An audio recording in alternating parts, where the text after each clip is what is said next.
Tidak perlu berlama-lama lagi, kita sudah mau masuk ke dalam inti acara. Pak Andamar boleh diperkenalkan dulu Pak Gabriel Olson dan Prof.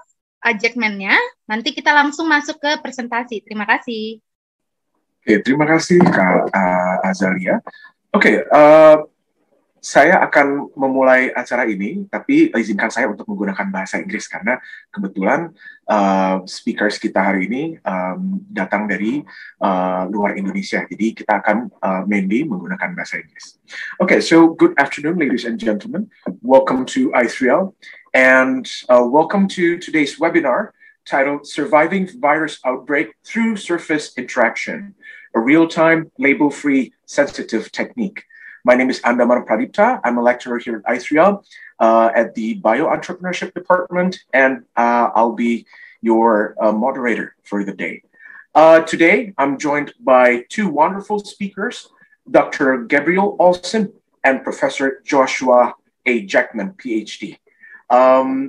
We will have two different presentations from these two speakers, and later on, we will listen to the two presentations separately. So Dr. Olson will do his presentation, and then after that, Prof. JACKMAN will do his presentation. Okay, so I will introduce the two speakers first. The first speaker that is going to deliver his talk will be Dr. Gabriel Olson. Dr. Olson has been working both as application scientist and sales manager at Biolin Scienctifi. He did his PhD in engineering physics at the Chalmers University of Technology, Göteborg, Sweden, and has spent a lot of time developing sensing technologies for soft matter material applications. One of his main tools during this research has been the QCMD technology. And I think Dr. Olson is here already with us. Okay, hello, Dr. Olson. Hi. Yeah. Hello. Thanks a lot for the kind introduction. Thanks, I'm fine, thank you. How are you doing? Not too bad, thank you, Doctor. Okay, so welcome to I3L. And then I would like to introduce our second speaker of the day, Professor Joshua JACKMAN, PhD.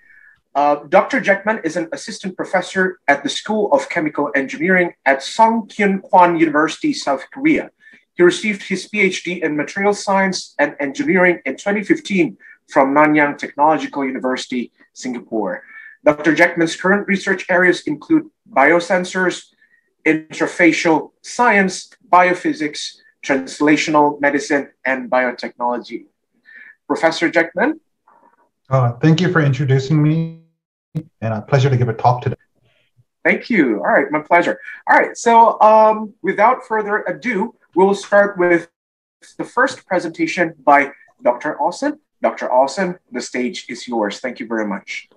Thank you so much for the kind introduction, and it's a pleasure to be here to meet you all online. I hope you're all doing well during the pandemic situation that we have, but I'm also looking forward to visit in person once this is over. So let me share my slides that I have.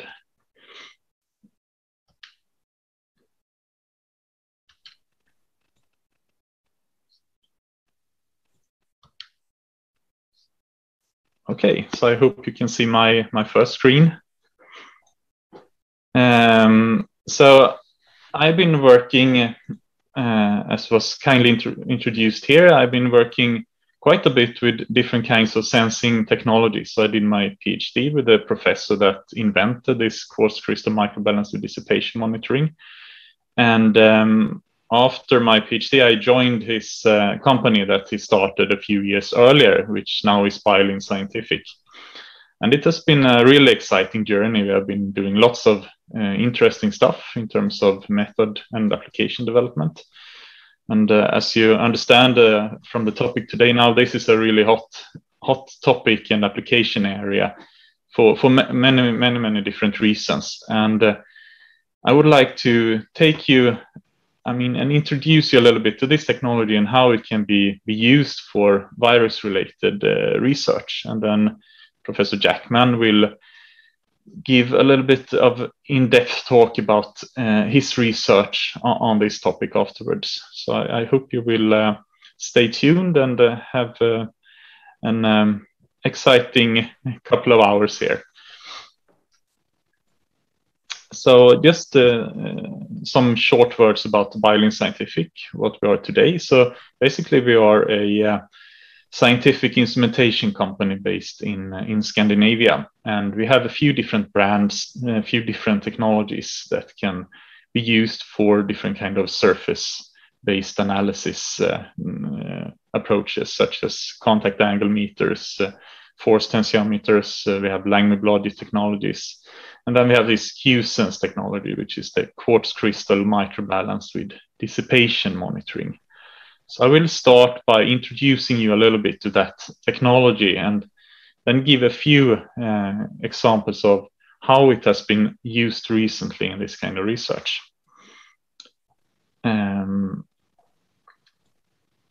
So the idea here with quartz crystal microbalance with dissipation monitoring, as the name implies, it's a very, very sensitive balance. So you can weigh very, very small masses. So it's a surface-based measurement technology. So you can detect very small masses. Basically, you can see when molecules are attaching or detaching to or from a surface. So the sensor itself is a surface-based sensor. It's an acoustic method. It's a microbalance quartz crystal. And it can provide information in real time on a very, very high resolution level. So we are talking about sensitivity of less than half a nanogram per sensor area. And one sensor is typically 1 square centimeter. And it's all label free. And you can detect mass, viscoelastic properties, thickness, conformation of the molecular layers that you're working with. Typically, you're measuring in a liquid environment, but you can also work with this in vacuum or in any gas medium, basically. So the kind of basic interaction process that you can measure here can be summarized with the following slide. So here the yellow little slab in the illustrations to the right is the sensor surface. The sensor surface itself, it can be coated with any kind of material depending on what you would like to mimic. It could be anything from like a metal to polymer or some biofunctionalized surface or mineral, or yeah, the imagination is the only limitation here. But what you can do is you can measure adsorption of molecules to this surface. If you introduce a sample under a flow mode, you can measure under flow or in stagnant mode. But anyway, you can see how these molecules are actually attaching to the surface. So to the top here, we have some green molecules attaching, followed by a layer of red molecules. And you can follow this kind of 2-layer attachment in real time. You can see how much mass, how thick it gets, what kind of kinetic behavior do they have. And then if you follow the pictures downwards here, you can also see whether you have some conformational change. If you have like a collapse of the first layer upon binding of the second one, if you have cross-linking or swelling, in case you are working with polymers. But you can also measure degradation and etching of different surfaces or molecular layers. So there is lots of possibilities here that you can do since you have a real-time surface-based, highly sensitive technology.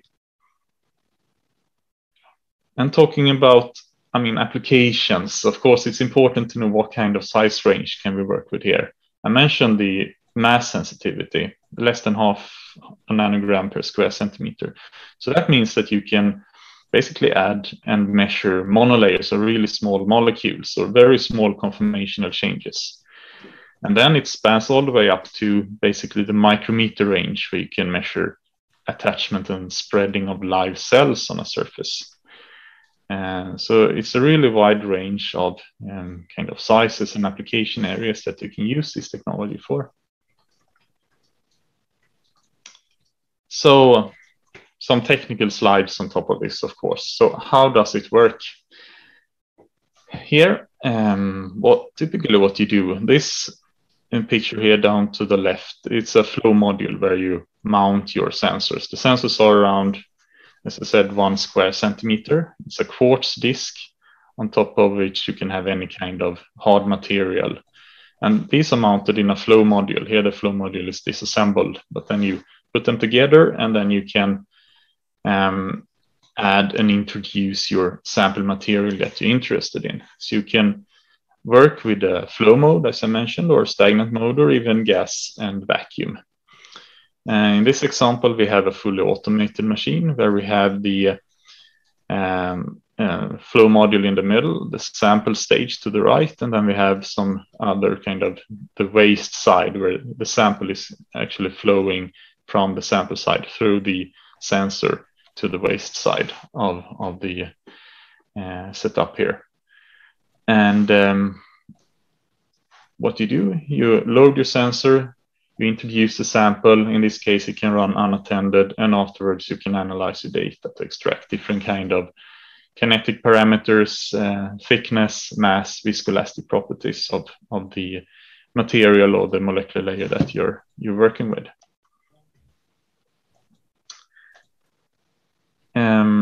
This is probably the most kind of technical slide, but this is an important one, and this describes actually how it works, what kind of real-time parameters that you're measuring. So again, this is a image of the sensor.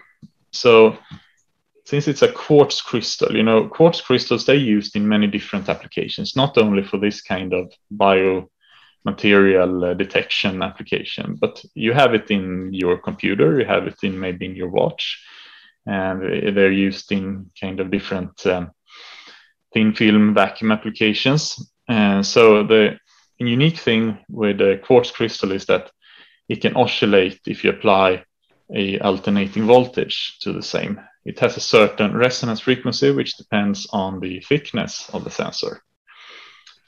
And this resonance frequency, we are using that here, and it's typically a few megahertz. In this case, it's 5 megahertz plus multiple harmonics. And what you're measuring in real time is the change in this resonance frequency. So if you're adding some mass load on top of the sensor, the resonance frequency will go down because you have weight basically attached or loaded to the sensor. So it's heavier to drive it, let's say. So the frequency of oscillation will decrease. So this is actually correlating to the mass load. Change in resonance frequency correlates to the mass load, making it a very, very sensitive balance. If you have some bigger molecules attaching, then the frequency drop will be bigger as well, which again correlates to the additional mass load. The second parameter that we're measuring is the dissipation or the dampening of the oscillation.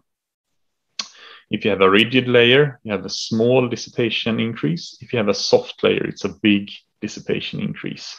So it tells something about the viscoelastic properties. If you have a big floppy layer, you have a big dampening, big dissipation. So these are the two parameters that are measured in real time. And then these are translated by the software into mass, thickness, and viscosity and elastic shear modulus.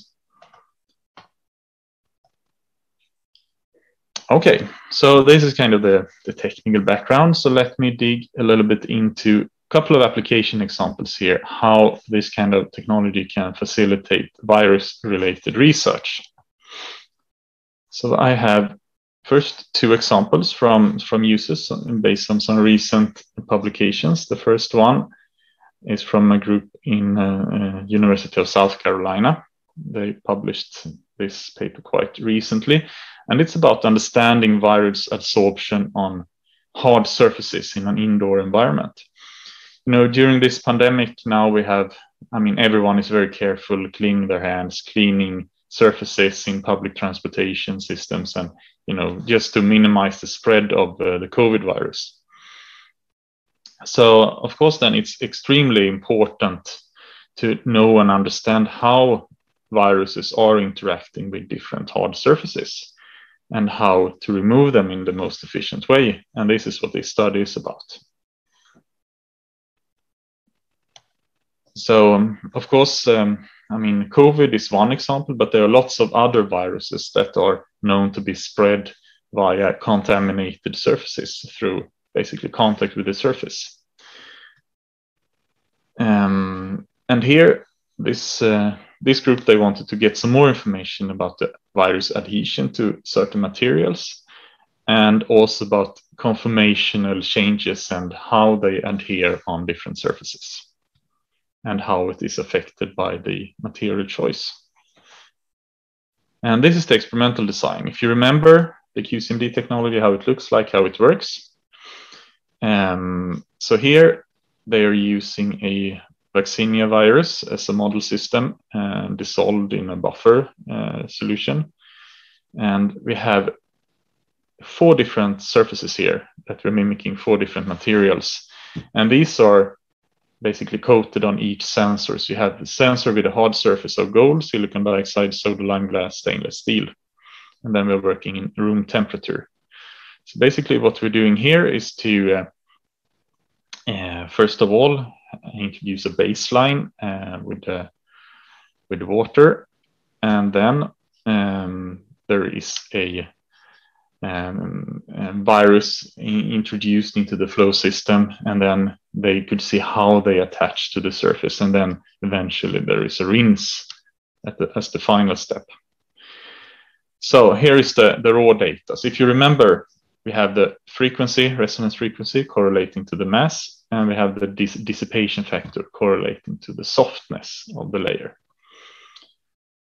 So this is how it looks like for gold surface, silicon dioxide surface, soda lime glass, and stainless steel. And what we can clearly see here is that this frequency change, which scales to the mass of the absorbed virus particles, it will actually look different for different materials. So we see that on gold, we have the least amount of viruses adsorbing to the surface, whereas on silicon dioxide, we have much more viruses adsorbing. And we can also see that the slope of the absorption, the kinetics, also differs between different materials. So step 1 is a baseline in water, virus absorption, step 2, and then we have a rinse in step 3. And we can see that after rinse, there is some removal of viruses from that particular surface. If you would like to make it a little bit clearer, you can quantify and take the final kind of mass that is being absorbed before and after rinse for each of the 4 surfaces. So for gold, we see that we have about 40 nanograms per square centimeter viruses absorbed. After rinse, around 7% are lost. For silicon dioxide, which show the highest absorption, we have almost 200 nanograms per square centimeter viruses, but the bigger fraction are lost upon rinsing with water. Of course, here as a rinsing step, you could replace water with something else, such as some kind of disinfective liquid like ethanol or something like that, to see how well it cleans the surface. But it's a really nice example how you can really compare different surfaces. You can also do this measurement with different kinds of viruses to really quantify what is the adsorption and how well can you remove it after rinsing or cleaning. Another aspect of this is a little bit more complicated slide, but here we have plotted the dissipation, basically the softness versus the frequency, which scales to the mass.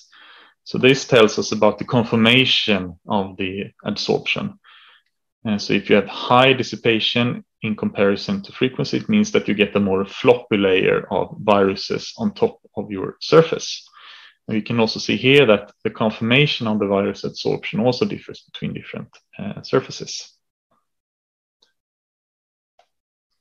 So to conclude this example, QCMD could be used then to evaluate how different viruses adsorb onto different materials and how they are removed by rinsing, and also how the conformation of the virus adsorption depend on the surface material.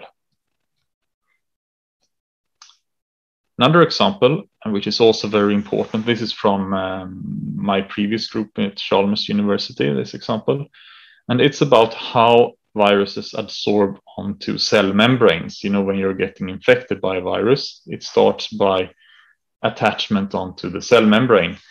It will, and then it will start its process of infection. And to be able to understand how viruses adsorb to receptors on the cell membrane, it's also very important in order to find a cure or a vaccine.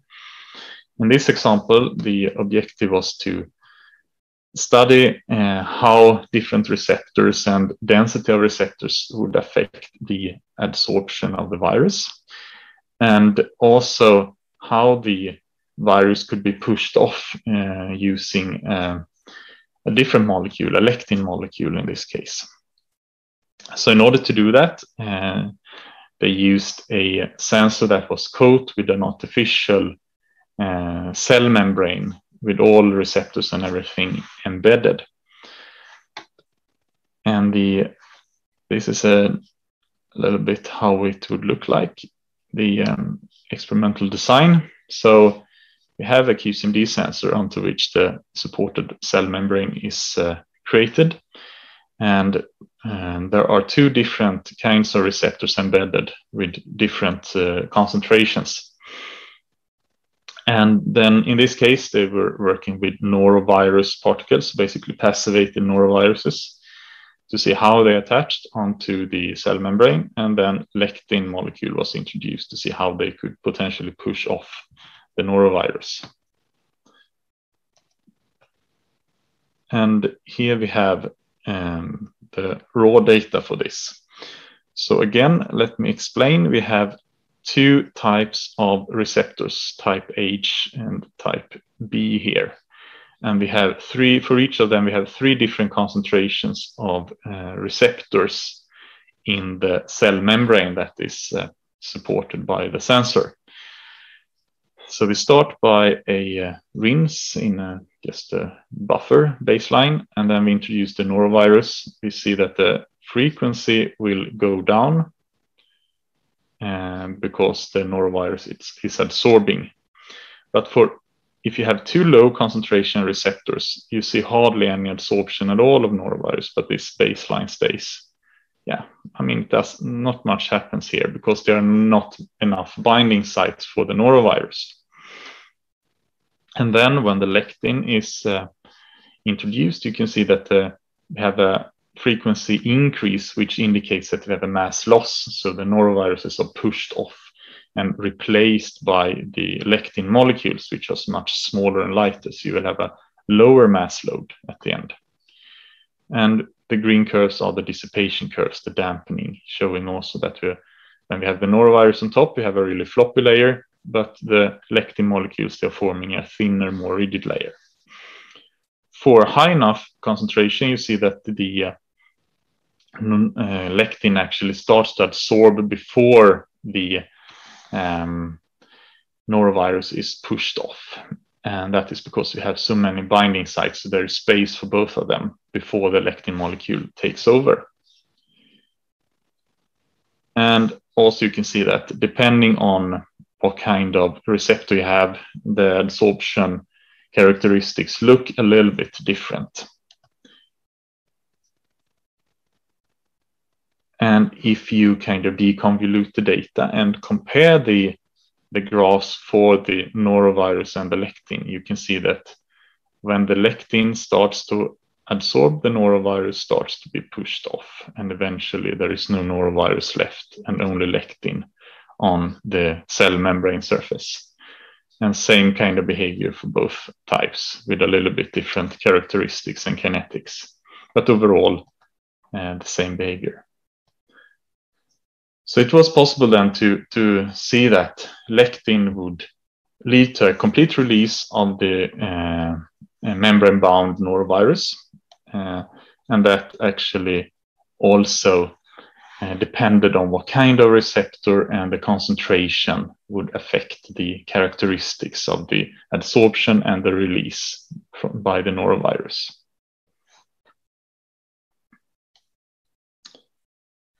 So this is another quite nice example on how you can use QCMD for virus-related research. Professor JACKMAN, he will show you some more very, very interesting research findings that he has after this presentation. First, I would just summarize and show you some slides on the products, on the QCMD products that we offer. But to summarize these two examples, it's possible then to use QCMD to, first of all, analyze how viruses interact with different hard surfaces and how that depends on the material that you have. And also it's possible to analyze the competition for membrane receptors, basically how viruses can attach and be pushed off by other molecules. So just a few slides about the products. As you have seen, we have few different instruments available, which is basically the core, the hardware. In terms of sensors, there are lots of different materials available. Everything is based on the quartz disc, and they're coated with different kind of hard materials on top or soft materials, depending on what you would like to mimic.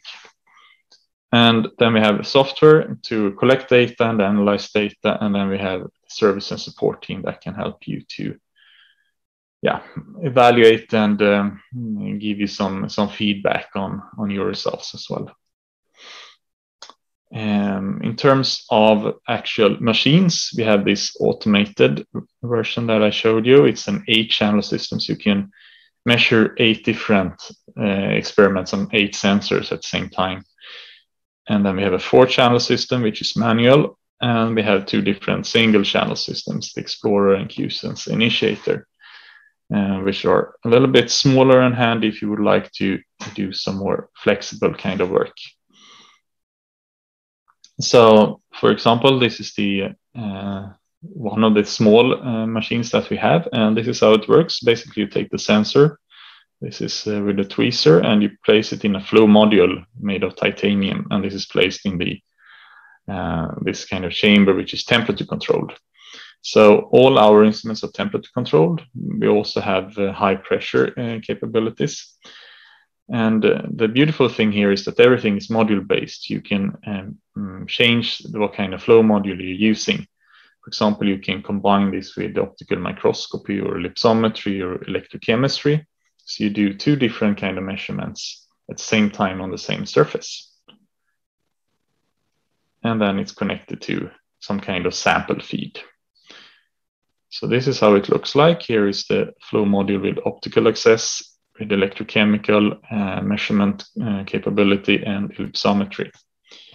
If you do use this kind of optical access module, you can put it under a microscope, and then you can optically see what's going on, and at the same time you will get your frequency and dissipation data. For example, if you're studying cell adhesion and cell spreading, this is a really nice tool, because then the QCMD measurement will tell you exactly what's going on at the interface between the cell and the surface, whereas the microscope will show you optically what's going on from a top view point of view. And there are also like high temperature capabilities. You can go up to 150 degrees Celsius working temperature. And we have this also high pressure setup, allowing you to work up to 200 bars QCMD measurement. This is, for example, for food or oil industry. And it's a quite nice setup as well. And this again, this is the fully automated system, the QSense Pro. We have the sample station on the right where you can load your undiluted samples. This is heated as well. And the machine can automatically create concentration gradients because there is a robot taking care of all the sample mixing and sample feed and everything. And that helps you maintain a continuous flow. So it's quite nice if you would like to have an automated machine. And here we have also some examples of sensor materials. So as you have seen, I mean, the sensors, I mean, depending on what you would like to mimic, what kind of situation you're interested in, if you would like to mimic different kind of hard surfaces, or maybe you're working with like hip implants. You would like to have some kind of implant material to see how certain proteins interact with the implant surface. Maybe you're working with new energy sources. Maybe you're working with batteries and would like to develop battery electrode materials. Then you can have that material on top and then see how that behaves and the interactions involved there. So the imagination is the only limit here. We can create hundreds of different materials and coatings that we have available. And also custom make. You have, for example, customers working with mining. They would like to have mineral surfaces on the sensor, and then we can create that based on the mineral sample they provide us. So there are lots of options here. And then eventually have this data analysis tool where you can import all your raw data files in order to export and extract kinetic data, thickness, viscoelastic properties, mass changes, and all of that. So it's kind of a package with everything that you have included with the instrument. So this is my part of today's session. So some introduction about the instrumentation, the technology, couple of examples how this can be used in virus-related research. And of course, there will be time for questions and discussions afterwards as well. But I would like to thank you all for your attention so far. And it has been a pleasure to be here. Okay, thank you very much, Dr. Olsson, for the very insightful presentation. And I think we're already having questions coming in. We're going to keep those questions for answering later after we're done with Professor JACKMAN's presentation. Thank you so much, Dr. Olsson, for the insightful and really, really interesting presentation. Thank you. Thank you. All right, so before we're moving on to Professor JACKMAN's presentation, we're going to have a quiz first. So, apologies for Dr. Olsson and Professor JACKMAN. I'm going to use Bahasa for now, since we're having a quiz in Bahasa Indonesia. Oke, jadi sekarang kita akan mengadakan quiz terlebih dahulu. Mohon untuk membuka menti.com untuk para peserta. Mohon untuk buka menti.com ya. Seperti yang sudah disebutkan oleh Kak Azalia di dalam chat box. Mohon untuk masuk ke dalam menti.com, kemudian masukkan kode angka tersebut 1882-9376 ya. Saya ulangi, menti.com ya. Sudah join ya, sudah banyak yang join. Mohon digunakan kode 1882-9376 untuk join kuisnya ya. Terima kasih.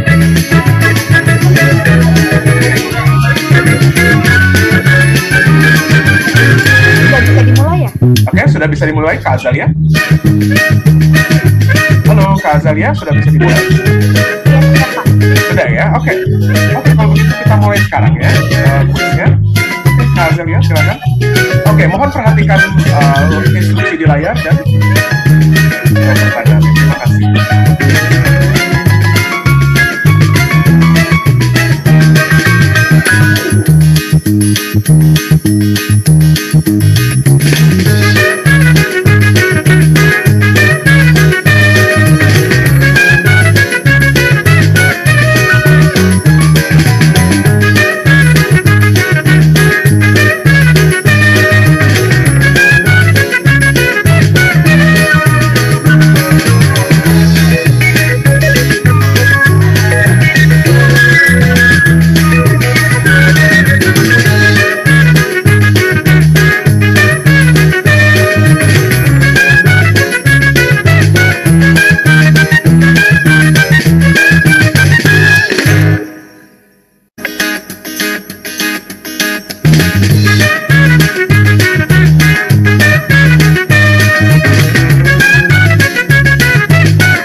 Oke, terima kasih Kak Azalia, terima kasih untuk peserta yang sudah mengikuti kuis. Jadi untuk 3 pemenang pertama akan mendapatkan hadiah dari Virtus Analitika Mitratama. Jadi nanti sebelum acara selesai, mohon untuk klaim hadiahnya terlebih dahulu ke panitia. Ya, jadi dan kemana-mana untuk tadi pemenang ketiga teratas untuk mengklaim hadiahnya terlebih dahulu. Ya, oke, terima kasih. Okay, so now we're moving on to a presentation by Professor JACKMAN. Professor JACKMAN, the time is yours. Okay, thank you very much. Thank you. Can you see my screen? Yes, very clearly. Okay, great. So, after the game, it's hard to beat that. So I don't think my talk will be quite as exciting as the game. But anyhow, thank you very much for inviting me to speak today. And it's my pleasure to follow Gabriel and kind of complement his introduction to QCMD technology with some examples of applications, how we can use QCMD technology as part of research for antiviral drug development. And the title of my talk today is Membrane-Active Antiviral Drug Development for Stopping Pandemics, QCMD Application Opportunities. And I'll briefly introduce some examples of medical applications and also agricultural applications related to viruses. And just in case any students are interested in learning more about Sungkyunkwan University or research opportunities and so forth, I also put my email address on this first page. So please feel free to contact me anytime. So first, I just want to start off with some motivation. Why study this? Viruses, huge global health problem, as we know. The main issue is the virus particle itself, which is the infectious agent that can infect cells. And there's a lot of interest in how we can stop viruses by kind of destroying or blocking existing virus particles or preventing infected cells from making more virus particles. So this is kind of a big problem. How do we stop the virus particle? One of the biggest questions nowadays is, first, how do we stop the current COVID-19 pandemic?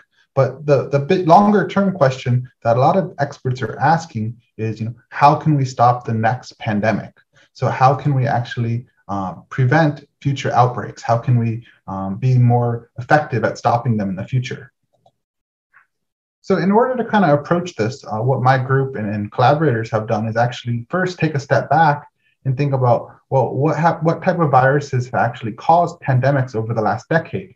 In doing that, we looked at various type of epidemics and pandemics from 2010 to 2020, including dengue, yellow fever, MERS, Ebola, COVID-19. And you can see that a lot of them have happened in the Southeast Asia region, India, Singapore, which is where I studied before. And also there's been global pandemics like MERS, COVID, a lot of diversity.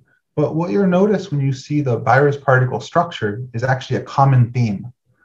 Most of the pandemic causing viruses actually have a lipid envelope coating, which is a membrane coating surrounding the particle. So this made us think, well, maybe in terms of research, we can't stop every type of virus. There's so many, we can't predict exactly which virus will cause the next pandemic. But if we know that it's likely caused by a membrane enveloped virus, well, maybe we could dedicate our energy, our efforts to develop antiviral strategies that work against envelope viruses. This would give us a good chance to perhaps stop a future pandemic. So when we see lipid membrane envelope viruses, there's many examples, dengue, influenza, African swine fever, COVID-19 virus, SARS-2.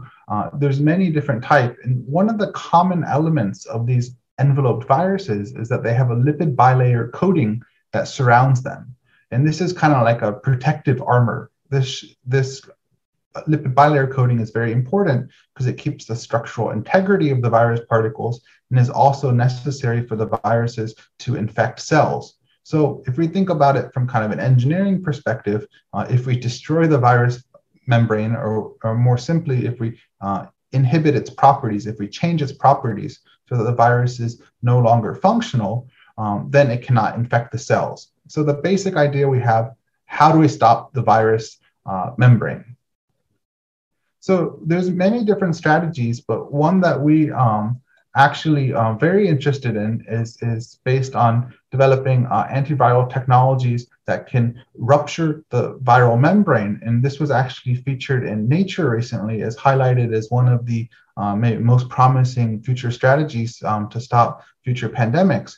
And what we're interested in doing is developing peptides and other lipid-based molecules to disrupt viral membranes. If we can do that outside of the cells, what we can do is inhibit virus particles extracellularly, so outside the cell, and then prevent them from actually infecting cells.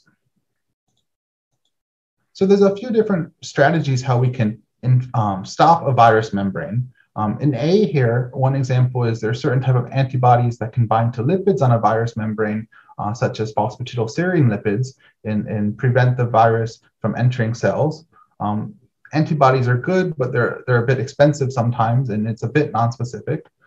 B is an example of molecules that can kind of bend into the membrane, kind of bind to the membrane and change its properties. There's some type of compounds like this that can change the membrane fluidity, kind of freeze the membrane so that it can no longer infect cells. This is also an interesting strategy, but it's a little bit not so specific for virus membranes. It can also affect human cells and so forth. So it's good, but we thought, can we do a little bit better? So C is actually the strategy we've developed using antiviral peptides and recently expanded to antimicrobial lipids. With antimicrobial peptides, we can actually form small holes called pores in the lipid membrane and actually cause rupture of this viral membrane. And this process is selective for virus particles, which have very high membrane curvature because they're only about 100 nanometer diameter shapes. But there's no disruption of much larger human cell membranes that have lower curvature. So we've actually developed membrane curvature sensing peptides. And the QCMD technique has been really important for characterizing these mechanisms of action. So using QCM, we've actually been able to kind of understand how these peptides can interact with model virus particles in order to kind of understand what is the mechanism, what is the interaction kinetics, what type of concentration we need. And I'm not going to go through every kind of detail of the QCMD technology. I think Gabriel did a much better job than me on that, but I just want to kind of focus on the concept. So using QCMD technology, we've been able to study how peptides interact with membranes, how they can form pores and virus particles, and how that can lead to membrane disruption. So this led us to actually develop what we consider a next generation antiviral technology, kind of a new strategy, a new paradigm for thinking how we can stop viruses, called lipid envelope antiviral disruption, LEAD. So this was originally developed by my PI, Professor Namjoon Cho at Nanyang Technological University in Singapore, together with his research team, including myself, together with collaborators from World Health Organization, NIAID, USAMRIID, Public Health England.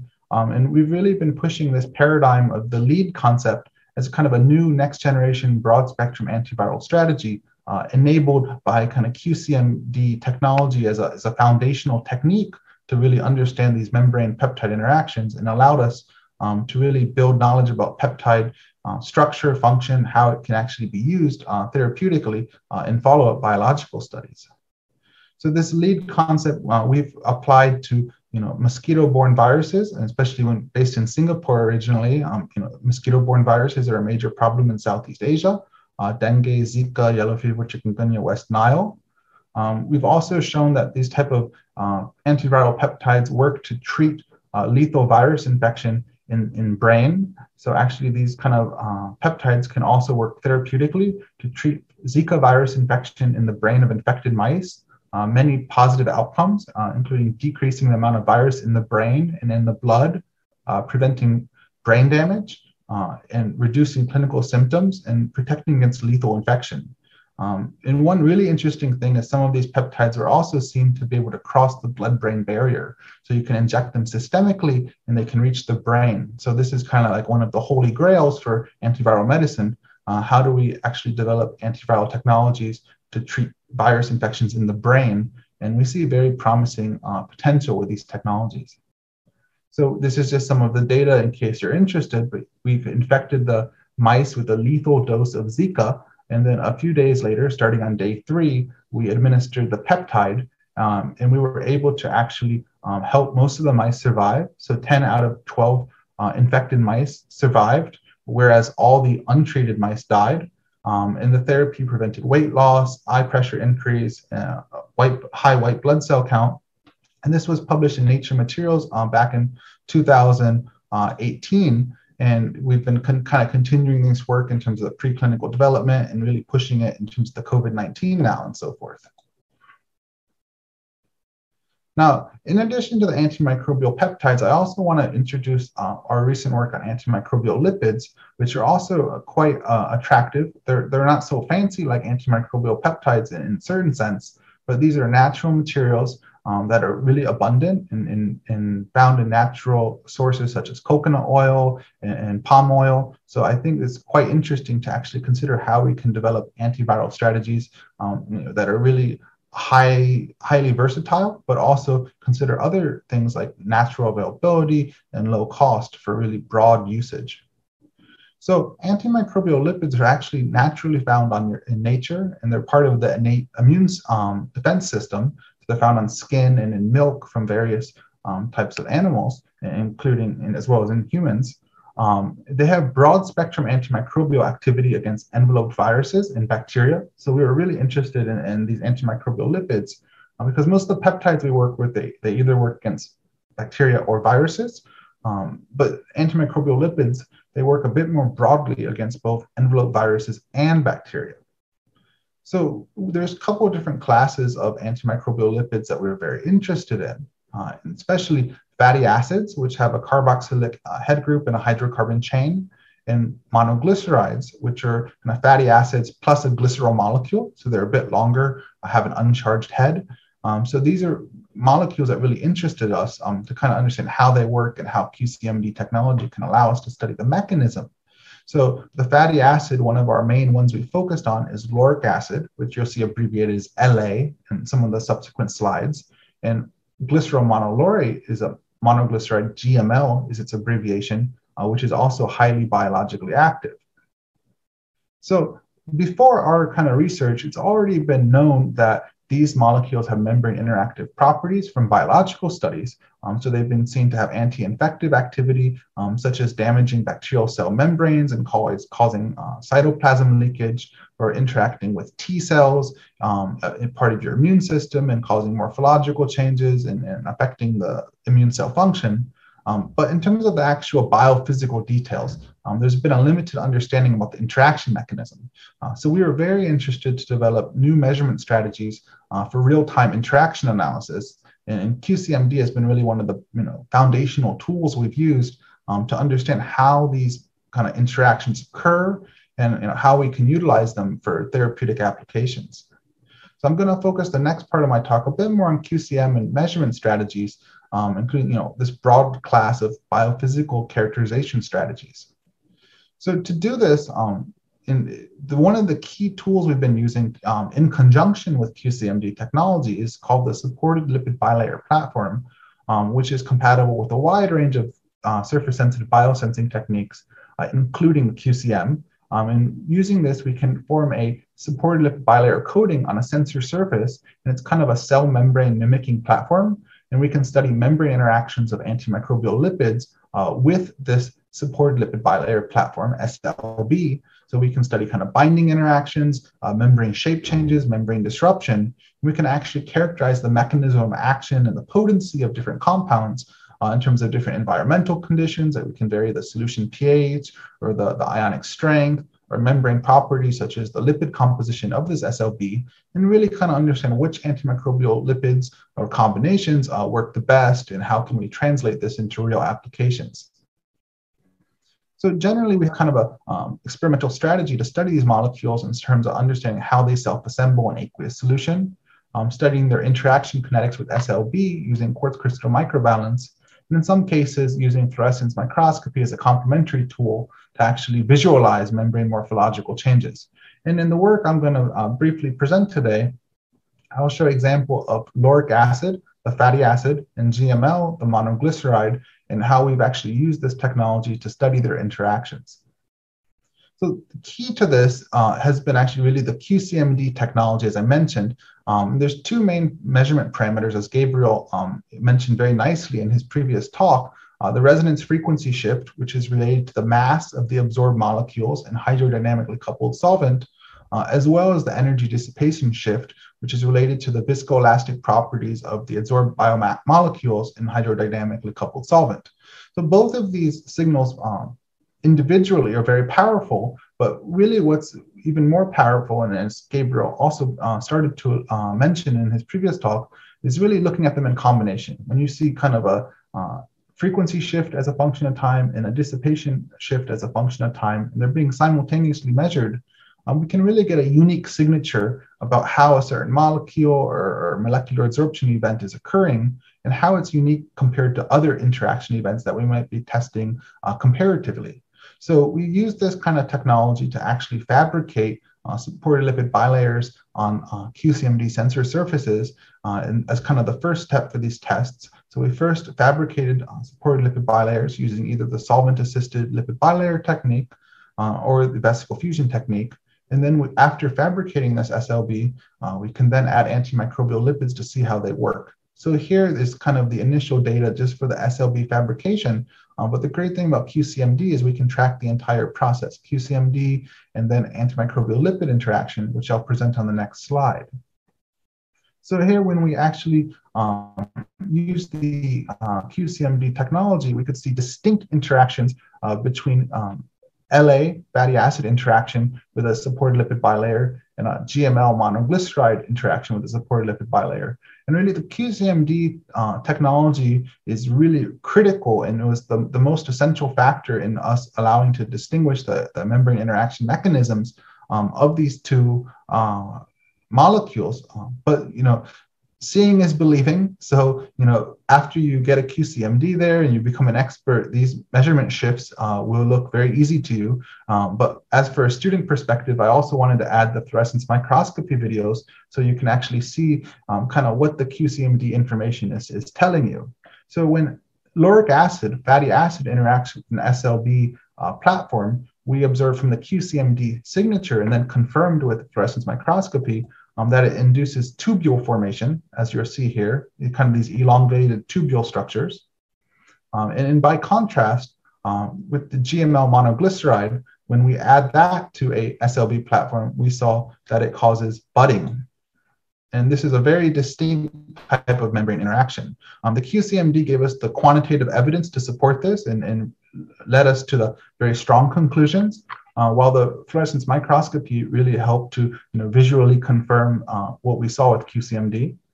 And there was a lot of biology studies before this for fatty acids and monoglycerides. But before this kind of QCMD study, it was always said that fatty acids and monoglycerides interact with membranes the same way. But this was actually the first evidence that fatty acids and monoglycerides have very different interactions. And it really allowed us to kind of understand the fundamental mechanisms of what was happening and how we can utilize this information for developing kind of therapeutic applications. So based on this, we were also interested in kind of understanding what happens when we actually mix GML and LA fatty acids together, GML monoglycerides and LA fatty acids together. Can we get different types of membrane interactions? GML causes buds, LA causes tubules. What happens when we mix them together and add them together? What type of shape change will we see? So using QCM, we saw very, very interesting results with this, which led us to kind of discover an entirely new membrane disruption mechanism. So when you add GML and LA together, they cause competing morphological changes, which makes the SLB platform kind of go crazy and it doesn't know what to do. So it kind of just explodes and is totally disrupted by the combined action of the GML and LA, causing it to change shape in different ways at the same time. So we saw this, that whereas we could see bud or tubule formation kind of by itself when we added GML or LA, when we actually added them together, we saw very complex morphological changes, kind of competition between buds and tubes forming. We saw buds be forced to turn into tubules. We saw tubules be forced to turn into buds due to this kind of competing interaction. And we also saw that in some cases, this purling instability, where we had this very complex membrane interactions due to kind of competition. And we saw that using fluorescence microscopy to confirm this, we saw that kind of when you mix an equal molar amount of GML and LA, you can get huge membrane disruption, exceeding 50% of the membrane, which was really different from GML or LA by itself. So GML or LA by itself causes about 10% membrane disruption, whereas this combination of GML, LA, even at a lower molar concentration, but just having this equimolar amount causes really massive, greater than 50% membrane disruption. And nowadays, we're really interested in how we can actually utilize these antimicrobial lipids as part of lipid nanoparticle technology to encapsulate the antimicrobial lipids for various applications. So we're interested in type of technologies like liposomes, bicels, solid lipid nanoparticles, nanostructured lipid carriers, nanoemulsions, lipid nanocapsules, polymeric micelles. There's a lot of different options. But there's huge potential for actually using these kind of information from the QCMD technology measurement capabilities to really drive this research forward and really give us clear molecular level information. What is the best antimicrobial lipid for the best application? And now I just want to briefly also show one more application for agricultural application. And this is related to African swine fever virus, which is a major issue worldwide for kind of the pig production in swine industry. And it's been another example where this antimicrobial lipid technology has been very important to actually help hopefully solve this problem in the future. So African swine fever virus is a virus that infects pigs and causes a nearly 100% mortality. There's been major outbreaks over the past few years in Asia and or kind of East Asia and Central Asia, and also other parts of the world. And it's had huge economic consequences. So there's a lot of interest in understanding how we can stop this virus. And what people have realized is that the virus is mainly transmitted by animal food, by the pig feed.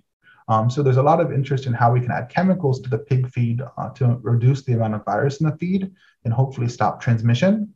But one issue is that formaldehyde is one of the main compounds currently used or was recently used, but actually it has some negative health effects.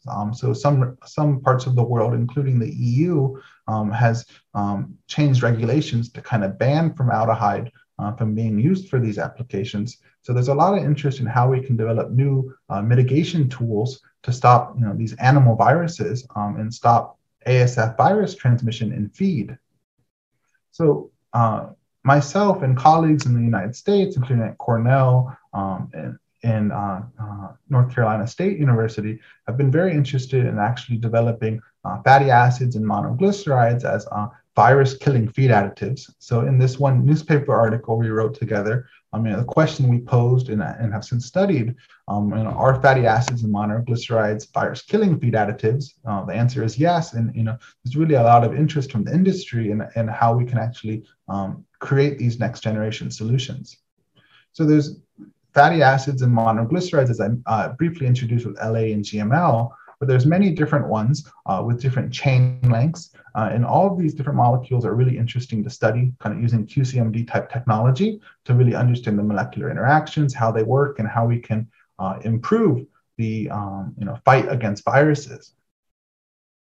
So when we actually did African swine fever testing in kind of in water environments, so we had virus in the water, and we added the fatty acids or monoglycerides to test whether they were efficacious or not, we saw that fatty acids and monoglycerides can both decrease the amount of ASF in the water environment.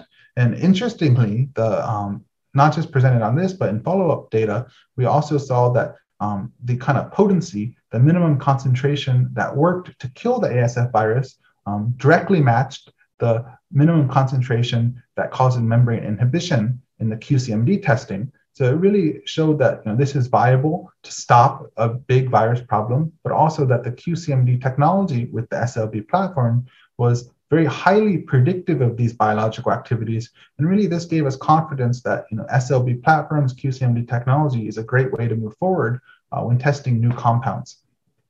We've also seen that these type of mitigants, GML and medium chain fatty acids, can also inhibit African swine fever in animal food. So this is now being kind of translated into kind of new product development as kind of product solutions to stop ASF and other enveloped viruses that affect animals, including swine, poultry, cows, and so forth. And I think that the bigger picture here is not so much just this specific data, but the concept is really important. So from the lab to the farm, or from the lab to the clinic. But in this particular example, the agriculture example, we're trying to build the concept of from the lab to the farm.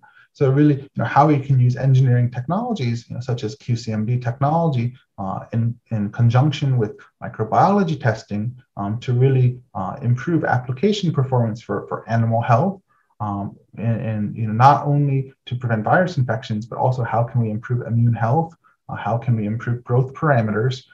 So this is really huge implications for human health, but also for animal health. So there's a lot of different types of pandemics, a lot of different types of viruses.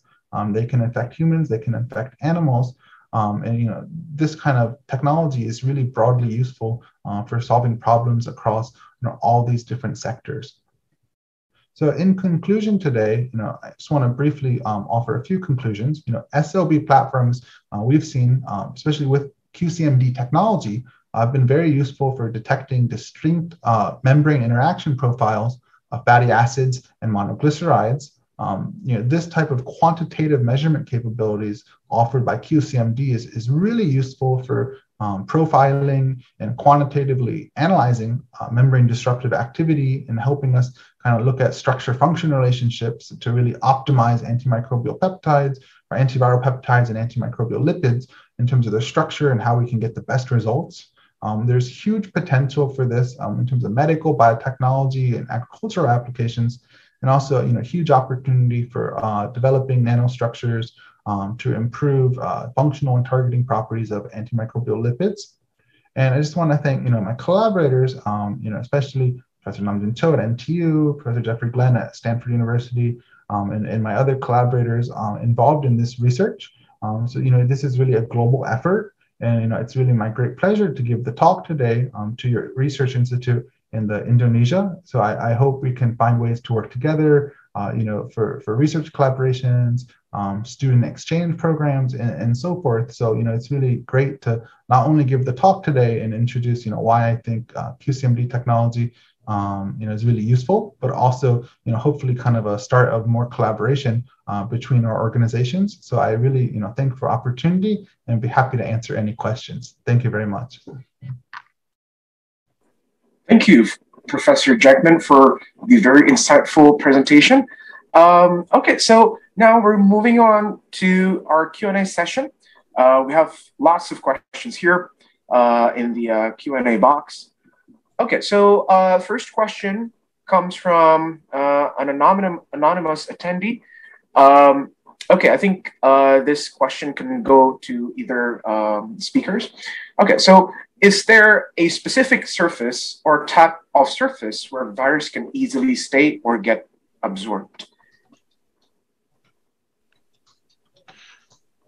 I think, that's a quite interesting question for sure.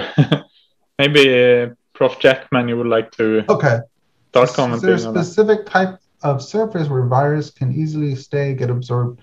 Well, I think, in general, if you have a surface, let's say a hydrophilic surface, in general, they can kind of stick to the surface.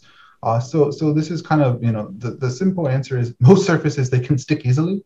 So this is why you might see nowadays, like in mall setting, when I went to the shopping center the other day, you see this kind of like copper coating on the door handles and so forth. At least in Korea, you see it. So generally, it can happen in many type of contexts, but there's ways we can develop antiviral coatings to kind of minimize either the attachment of the viruses or to damage them if they do stick. So I think the issue is you have to be very careful overall, but there's definitely ways to actually either prevent the attachment or to damage the particles so that they're no longer infectious. Okay, very good. Thank you very much, Professor JACKMAN. Okay, so I hope that answers the question. Second question comes from A. Rani. Okay, so good afternoon. Your presentation is amazing. My question is how to try to prevent the spread of this norovirus. What are the characteristics of the norovirus?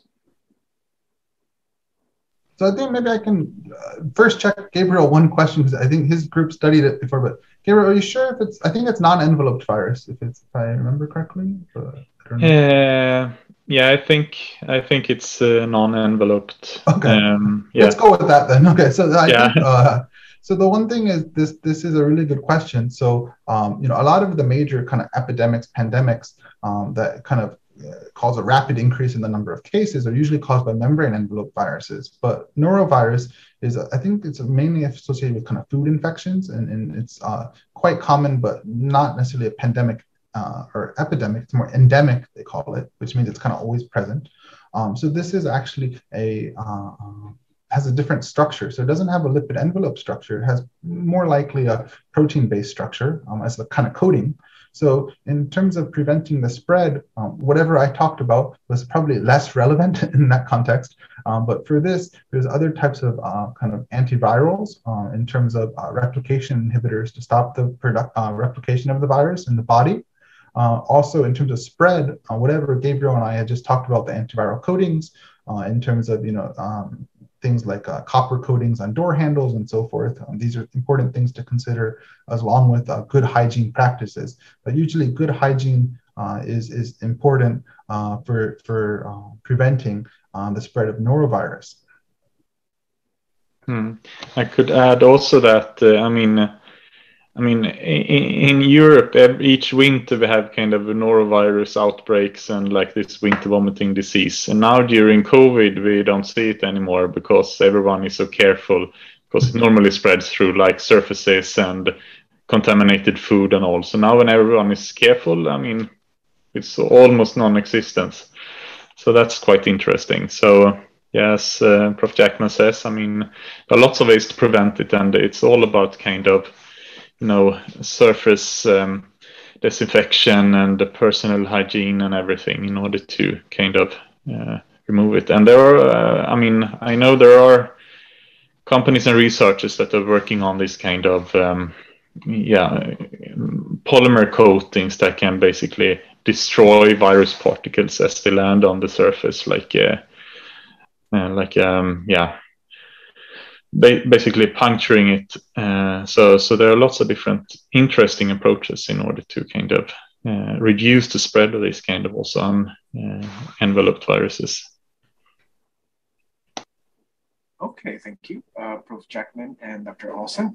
Okay, we're moving on to the next question. Now, this next question is in Bahasa Indonesia, but I'm not sure what it's trying to say. Maybe like for the person who asked this question, could you specify this question? Because it just says, where does that virus come from? So yes, so could you please specify your question so we can answer the question accurately? Okay, now let's move on to the next one. This is from another anonymous attendee. Does vaccine has peptides that are needed to fight the virus? So I think there's different types of vaccines. So I think, you know, this is a good question. Nowadays, when you read the newspaper, you know, or you get the vaccine yourself, you'll see kind of vaccines based on mRNA, let's say, or inactivated virus. But for different type of applications, I think more mainly on cancer vaccines, but there are peptide-based vaccines.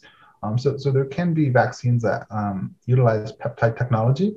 The peptides that I presented in my talk today are not vaccine-based. Vaccines are more preventative health, prevent infection.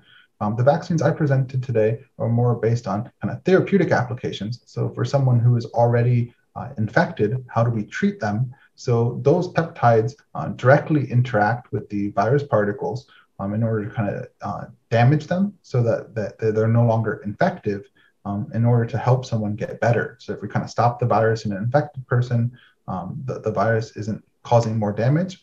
and then your body's immune system has time to kind of recover and heal. So that's the kind of virus peptide that I mentioned. But vaccines also can be peptide-based vaccines. It's a different kind of topic, but it's can be useful. But there's many types of vaccines that can be useful: inactivated virus, mRNA-based ones, peptide-based ones. So a lot of different possibilities. Okay, thank you, Prof. Jackman. Okay, so next question. We have two questions here. One for Dr. Olson, and the other one for Prof. Jackman. Now, for Dr. Olson, what is a lectin? Yeah, so that's a type of protein basically that mediates binding around cells and cell membranes. So it's commonly kind of present inside every one of us. Okay, all right, very good. So that answers it. Now, on to the next one for Dr. Jackman. Why did dengue appear twice, and why did the infection rate rise so much? That's a really, really good question. So I believe the question is referring to the table that I presented in terms of the recent epidemics and pandemics. And in Singapore, where I lived for a long time, and then also I believe probably Indonesia has similar challenges with dengue kind of all the time. But what happened in certain cases is really the infection rate rose really quickly. So that's when we classify it as an epidemic, when the rate really starts increasing. So those can happen for various reasons. Climate changes, the environmental changes, mosquito breeding habits. There's a lot of interest and concern about kind of how urbanization and kind of waste management can contribute to these kind of issues. So there's many different factors, but you've seen a lot of urbanization over the last decade or so in Southeast Asia, especially where a lot of dengue outbreaks have come. So this is one factor partially contributing to this, but also I think climate effects is also another thing to consider. It's really multifactorial, so it's hard for me to say exactly this or this is happening and that's why. But definitely dengue is a problem in Southeast Asia and also recently South America as well. It will continue to be a problem more likely, but it's definitely something where it's always happening, but we do have to be careful, especially when it can spike at certain times, as the question asked, and it's a very astute observation. Okay, all right, very good. Thank you, Prof. Jackman. Okay, by the way, the Q&A box is still open, so you can still type your questions in the box, but please understand that we don't have enough time to answer all of them. We're trying our best to answer all of them, but should we run out of time, we apologize if we can't really answer all of your questions. Yeah. Okay. So So next is from Deva Octaviani. She has two questions. One, how can we avoid the viruses besides using the mask? Can we avoid the viruses by taking care of our environment, such as clean the house regularly or make our house more nature? Yeah, so that's the question. Do you understand the question, Prof. Jackman or Dr. Olson? Yeah, Gabriel, please, do you want? Yeah. Sorry, please go ahead. Okay, sure. Yeah, sorry. So I mean, in general, the short answer is yes. Cleaner house, better hygiene practices, it can help. I think especially for some kind of more like foodborne viruses like norovirus and so forth, this is especially important.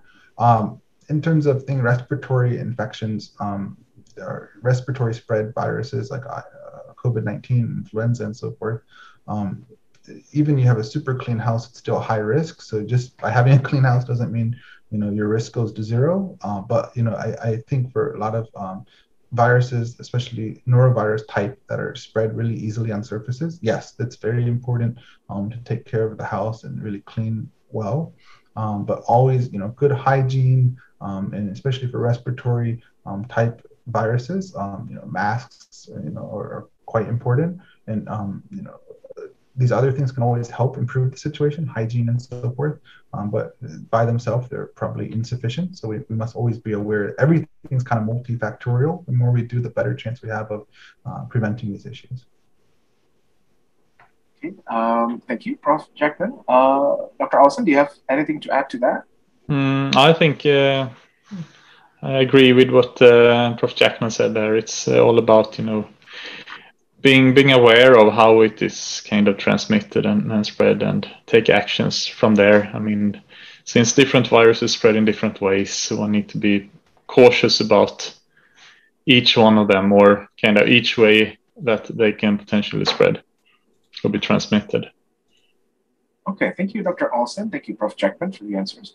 Okay, now this is a second question from Deva Octaviani.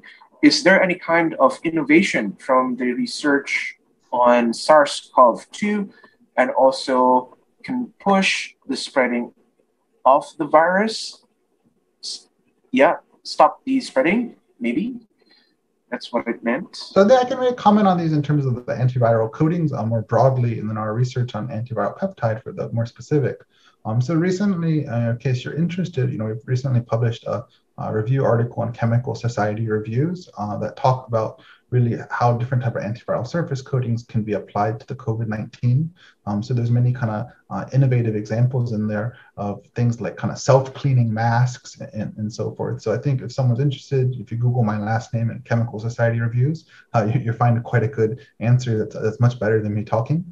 But also in terms of the antiviral peptide research, COVID-19 SARS-CoV-2 is a SARS coronavirus 2 is a membrane envelope virus. So it's also similar to these other susceptible viruses. So we're kind of currently collaborating with international health agencies to test some of this technology against COVID-19, and it looks very promising. But one thing is there's always a big gap between laboratory testing and actually using something in the clinic. So a lot of the technologies you see now that were rapidly developed, actually they were originally developed maybe 10, 20 years ago, but they were kind of did all the safety testing, kind of developed and kind of ready to go. So, back the LNP technology, for example, for the vaccines, they've been around for a while, but actually, now they kind of ready to be deployed. So maybe we need to change the RNA to the COVID-19 RNA. The basic technology is there. My point is that for the antiviral peptide technology, there's huge potential for solving these kind of problems that's directly applicable to COVID-19, but we just need more time to really push the preclinical and clinical work to prove the concept in rigorous peer-reviewed studies, human clinical trials, and really validate it. But yes, it's really this type of innovation directly applicable. Okay, thank you, Prof. Jackman. Dr. Allison, do you have anything to add to that? No, not really. I think Prof. Jackman covered it really well there. All right, thank you. Okay, next one is from Amalia Rida Rahim. Sorry. Is it possible to quantify the disruption of SLD membrane using QCMD measurement, or is it based on the alpha D changes, so we can see which protein or virus or molecule could disrupt the membrane more? Sorry, delta D, yeah. So maybe in terms of the LA-GML data, I can comment on that. And this directly ties back to Gabriel's presentation. So there's two things here. In terms of the final measurement responses, the answer is yes, we can use the QCMD measurement technique to kind of quantify the amount of measurement disruption, membrane disruption. And this is because SLB platforms typically have low energy dissipation. They have low delta D signals. So actually, we can use the delta F signal directly to kind of quantify the amount of membrane disruption using something called the Salbray relationship, which I believe you were quizzed on. I can't understand all the vocabulary words, but I think I saw the Salbray word come up during the quiz. So I think, yes, the short answer is yes, we can quantify it. But also not just the membrane disruption, but these membrane interactions are really, really great to use the delta F, delta D signals together to study in terms of the tubule formation, the bud formation, because of kind of hydrodynamic effects. We see the change due to the change in kind of mass or membrane disruption or membrane changes, but also these measurement responses are sensitive to the type of shape change.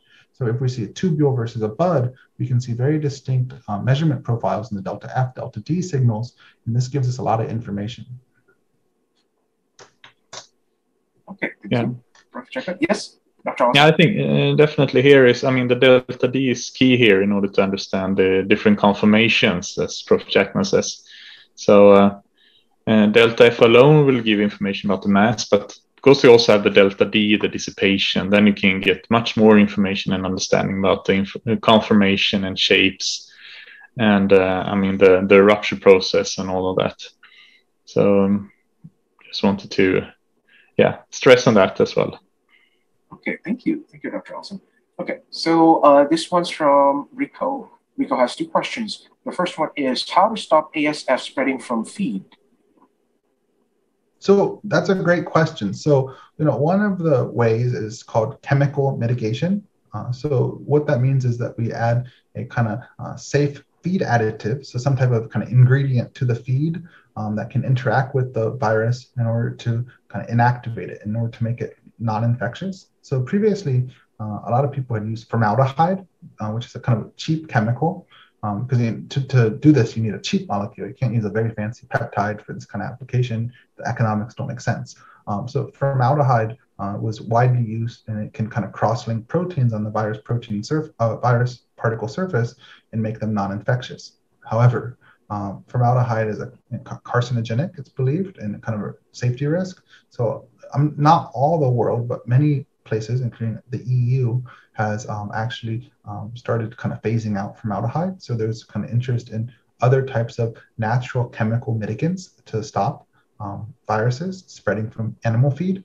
So one example is the medium chain fatty acids and monoglycerides, which are kind of chemically safe. They're regulatorily acceptable. They're actually used in a lot of food products already as emulsifiers, but they're also interact with these membrane envelope viruses such as ASF, which is membrane enveloped, to kind of inactivate it in the feed. So if these kind of interact, it'll kind of stop the virus from working, and then there won't be a risk of infection to the animal, or at least a much lower risk.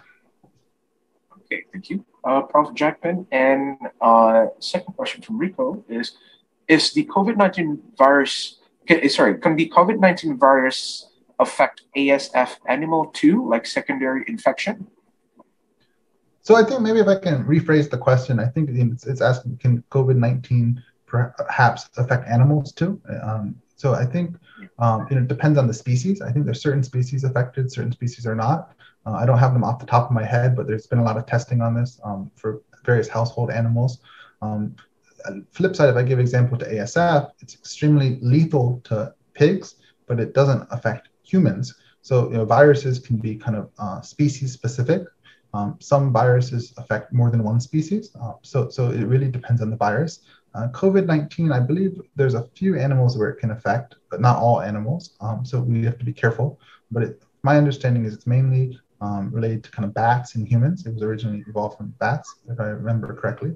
But ASF is more pig specific, so it really depends on the virus, but there are risks of viruses that can infect more than one species. Okay, so we're going to start picking out the questions not based on the order they're asked. So we're going to just pick random questions. Now, let's start with the longest one here from Alvaro Lico. Thank you for the interesting presentation. Have there been any studies utilizing QSMD in studying the surface interactions of viruses in the human skin, especially with the consideration of humidity, for example, air humidity or skin humidity? And since FFA monoglycerides have been reported as potential antiviral agent by disrupting membrane, is it possible to use QSMD to simulate the effects of topically administered FFA monoglycerides towards virus adhesion or interaction? Thank you. So I think this is a great question, and something where the answer is yes. But I always want to do more, so we're beginning studies in this direction. One thing I can reference as an example is that for kind of anti-acne formulations for skincare, Usually they're formulated to have a little lower pH sometimes, so that around like pH 4 around. So one study we did, one PhD student in my former advisors group that collaborated on, she was interested in kind of acne applications. So we actually looked at how these fatty acids and monoglycerides work in kind of low pH conditions, which are suitable for over-the-counter anti-acne medicines. And the low pH kind of hinders the bacterial growth to some extent, and then the fatty acid or monoglyceride really kills the bacteria, so kind of a 1-2 punch. So we have used QCMD technology with SLV platforms to look at kind of pH-dependent interactions of fatty acids, monoglycerides. One thing I just want to emphasize from that is the fatty acid has an ionizable head group, because the carboxylic head group. So at low pH, it can be non-ionic and protonated. So it totally changes the membrane interaction, increases the potency, but changes the type of membrane interaction, whereas monoglyceride is pH independent, the head group. So these kind of techniques can distinguish different membrane interaction profiles, and is very useful for these kind of applications. Okay, thank you. Prof. Jackman, Dr. Olson, do you have anything to add? Yeah, I mean, regarding skins in general, it is possible to do like skin mimics and create them on top of the sensor. And there is also the possibility to run the flow module not only in a liquid but in various types of humidity. So we have so there are examples of people working with. We have, for example, a flow module where you can regulate the humidity, and you work in kind of a gas environment. There are different approaches to do that, and there are examples also within skincare and humidizers related to that. So definitely, as Prof. Jackman says, I mean, you can do this kind of studies using this kind of lipid-based platform and using a humid environment rather than a liquid environment. So the experimental design is there and has been, proven for slightly different applications as well. So that's very possible. Okay, thank you, Dr. Olson. Okay, all right, very good. So now we're answering a question from Teddy. Okay, so are there any differences in RNA and DNA viruses in terms of their development, surface absorption, etc.? So, I mean, that's a great question. So, I mean, in general, RNA, DNA viruses can have different structures, but I tend to think about it more in terms of enveloped or non-enveloped viruses. That's not to say RNA and DNA viruses are not different, because they are different. But generally, in terms of kind of how things interact with surfaces, in terms of absorption properties, stability, and so forth, generally we classify them as kind of non-enveloped or enveloped. Membrane enveloped ones are actually usually a little bit weaker, because the lipid membrane is relatively easy to damage. In terms of things that kind of stick to surfaces nicely, actually non-enveloped proteins, viruses have like protein-based coatings that can be a bit more durable sometimes, such as neurovirus. So in general, non-enveloped viruses are more commonly associated with surface contamination and so forth, but we have to be careful with both. And I give you one example: enveloped virus, African swine fever, is actually a DNA-based virus. So most of the other ones I talk about are RNA-based virus.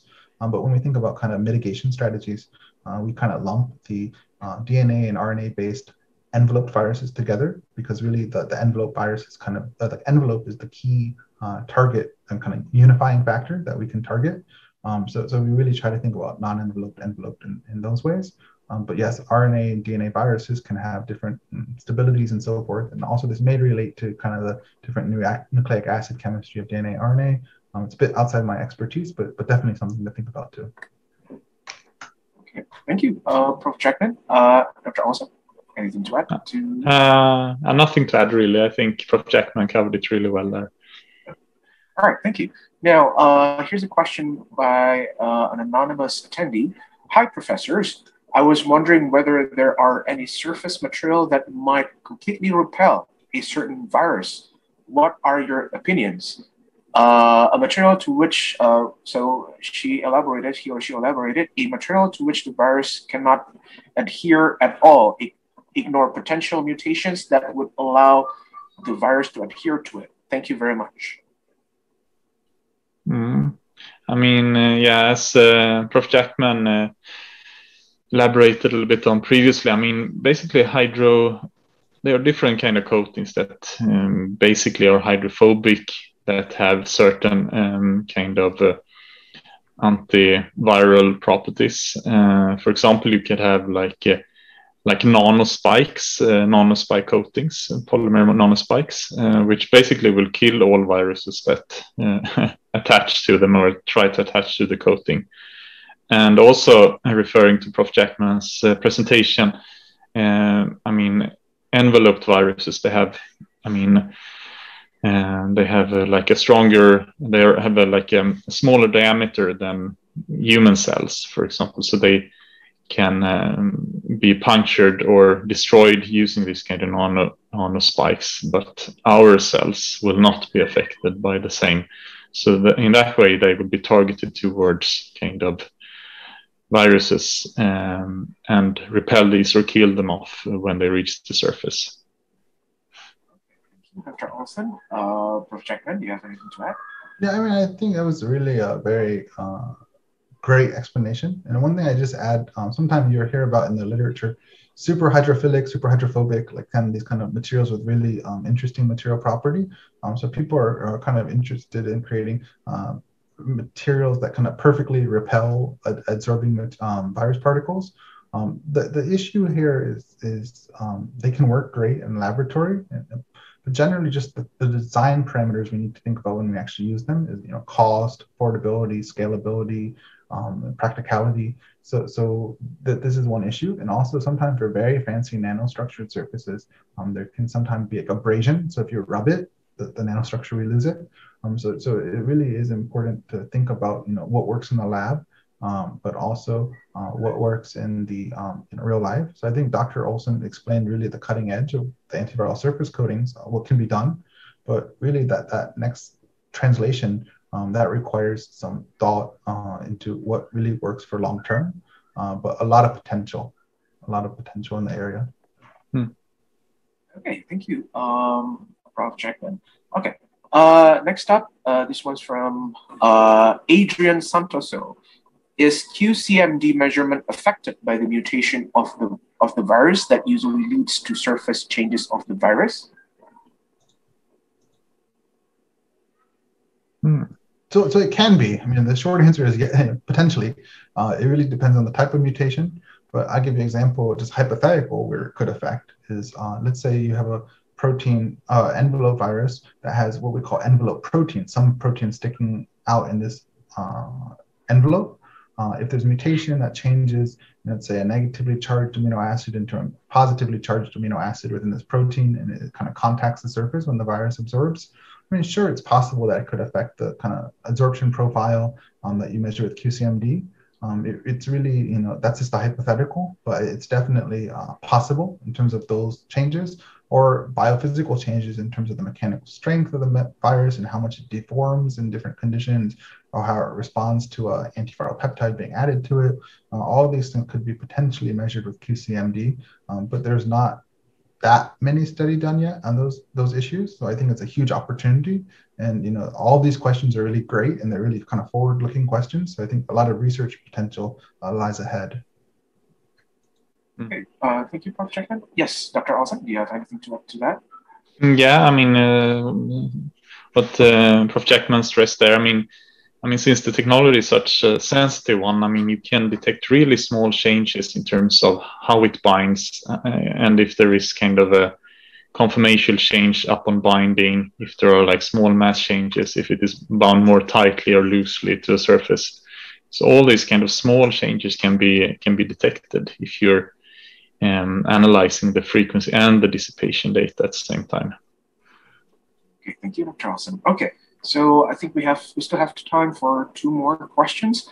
Okay, next up is from an anonymous attendee. This one's for Professor Jackman, but Dr. Olson, you're also welcome to answer. Yeah. So I want to ask Professor Jackman, what is your opinion about the antiviral potential against SARS-CoV-2 from the probiotics that might be found in yogurt is it possible to do with the QCMD method? Thank you. That's a really interesting question. I think, definitely it's possible to do. If you're brave enough, you can always make a good experimental design and study something interesting. I think it's a very creative question and very, relevant. So one thing with the probiotics, if I just guess, is that they might be helping kind of with immune health or something indirectly. So I'm not sure if the probiotic is directly killing the virus, but perhaps, when you eat the yogurt with the probiotics, maybe helping improve immune health. So perhaps there's something that we could study with kind of interaction of probiotic with kind of cell samples, and then maybe take out the cells and study their mechanical properties with the QCM technique to study these interactions or something, and see whether you make stronger cells or healthier cells. So there's a lot of possibilities, but I just want to point out maybe a broader perspective is that we can either actually study directly biological interactions with the QCMD technique, or we can kind of do some type of biological interaction separately and then study the result of that with the QCMD techniques. So kind of like in situ or ex situ measurements. And so there's many different possibilities, but I would need to think more to better answer this question. But I think it's a very interesting, creative idea, and it makes me feel that I need to eat more yogurt just to be safe, potentially.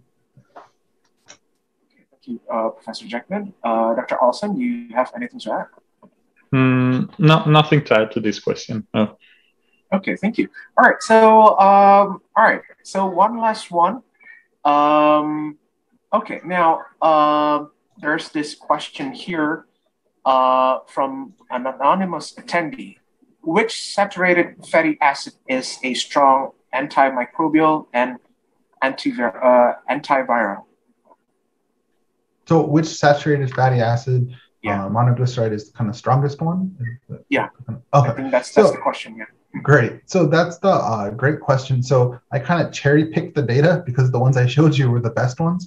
So C12-based fatty acid, the lauric acid, and C12-based monoglyceride, glycerol monolaurate, are kind of known from the biological community, microbiological community, to have the highest potency.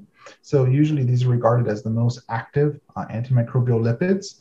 So that would be kind of the short answer. But there's all different type of fatty acids, especially like C8, C10 chains. They can have different levels of inhibitory activity against different types of viruses, different bacteria. So it can be kind of pathogen specific, but generally C12 based ones are very, very active. But they're really context specific, and there's really interesting properties of all of them. So we really need to kind of keep studying them and finding the best solution for each problem. Okay, thank you, Professor Jackman. Dr. Olson, do you have anything to add before we wrap up? No, not really. Okay, thank you. All right, so I think that'll be our last question. And thank you very, very much for Professor Jackman and Dr. Olson for coming here today. And this has been a really, really wonderful experience for all of us. And I hope that we can do this again sometime in the future. And thank you. And for now, I will give this back to Azalia. Thank you. Okay, thank you so much, Pak Andamar, and thank you so much, Prof. Jackman and Dr. Gabriel Olson for the presentation and for the sharing knowledge for us. Dan teman-teman sekalian, saya sudah membagikan link evaluasi di bagian kolom chat. Dan kalau kalian mau langsung mendapatkan e-certificate, tolong ditulis ya link evaluasinya. Dan saya ingin penutupan bahwa ilmu pengetahuan itu perlu kita pelajari tiap saat dan jangan pernah lelah untuk mengikuti webinar seperti ini karena yang merupakan tambahan ilmu bagi kita semua. Saya berserta Pak Andamar, Prof. Jackman, dan juga Dr. Gabriel, serta tim Virtus Analitika dan juga tim I3L, pamit undur diri. Selamat sore semuanya. Stay safe and stay healthy.